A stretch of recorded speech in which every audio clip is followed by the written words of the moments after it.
Hoje o nosso estudo, né, o 10º estudo da revista Compromisso, né, no seu terceiro trimestre do ano 2020, onde estamos estudando a respeito da oração. E hoje nós vamos ver a dimensão da oração relacionada com a missão de Deus.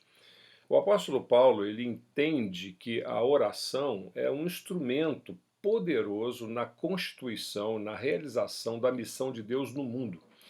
Escrevendo para os Coríntios, no primeiro capítulo da sua carta, ele escreve, ele agradece essa parceria de oração que os coríntios tinham com ele, né? Paulo compartilha com os crentes de Corinto as dificuldades da sua viagem missionária. Ele quer que eles saibam os riscos, os perigos que ele enfrentou, né, o medo da morte que eles tiveram enquanto estavam envolvidos com a sua viagem missionária.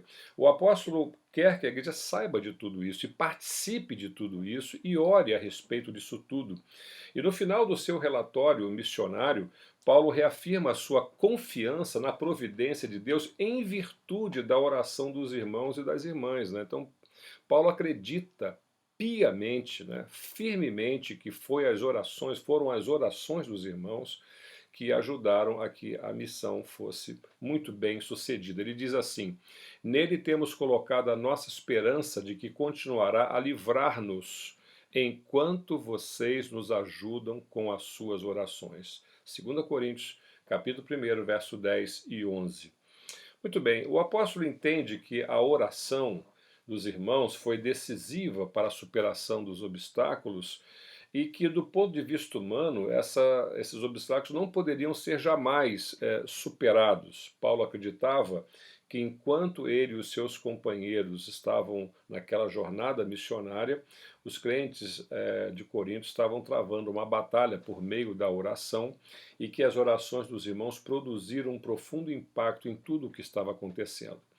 Orar para o apóstolo Paulo era o mesmo que lutar intensamente pelo progresso da missão de Deus. É por isso que escrevendo aos Romanos, no capítulo 15, verso 30, então Paulo vai dizer: recomendo-lhes, irmãos, por nosso Senhor Jesus Cristo e pelo amor do Espírito, que se unam a mim em minha luta, orando a Deus em meu favor. Entretanto, a maioria das nossas orações em nossos dias, ela está muito mais relacionada com as nossas necessidades pessoais do que exatamente com o sucesso, né, da missão do reino de Deus. Nós oramos por motivos sérios, né, não nego isso, oramos por necessidades financeiras, oramos por problemas de relacionamento, oramos por questões de saúde, né? Nós estamos sempre orando por essas coisas, mas nós também oramos por coisas muito frívolas. Eu já soube de irmãos que estavam orando no shopping para encontrar uma vaga, né, para colocar o seu carro bem pertinho do lugar de acesso ao shopping. Já soube de crentes orando assim para que o sucesso de uma festinha, uma bobagem que não tinha a menor importância. E isso acontece com frequência, né? Não há nada de errado em apresentar todas as nossas necessidades e desejos diante de Deus, mas acredito que temos subestimado a importância e o alcance das nossas orações diante de Deus, quando o que está em jogo é exatamente o sucesso da missão de Deus no mundo, né?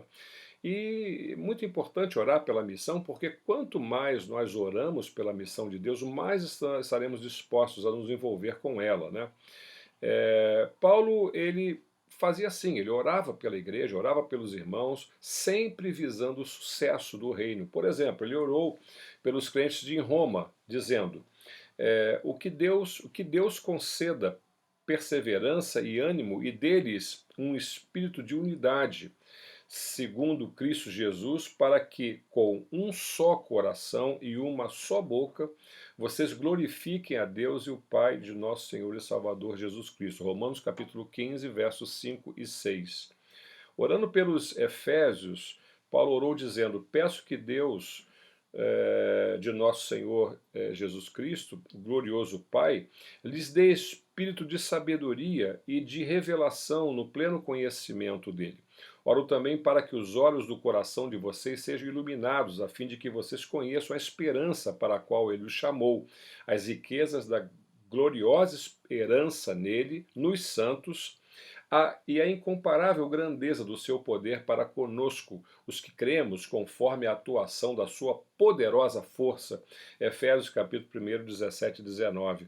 Orando pelos Filipos, ele disse o seguinte: esta é a minha oração, que o amor de vocês aumente cada vez mais em conhecimento e em toda percepção, para discernirem o que é melhor, a fim de serem puros e irrepreensíveis até o dia de Cristo, cheios do fruto de justiça, fruto que vem por meio de Jesus Cristo, para a glória do louvor de Deus. Filipenses capítulo 1, versos 9 a 11.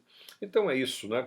Que as nossas orações possam refletir muito mais o nosso interesse pela missão de Deus que fomos chamados para realizar, do que pelos nossos próprios interesses pessoais. Que Deus nos abençoe.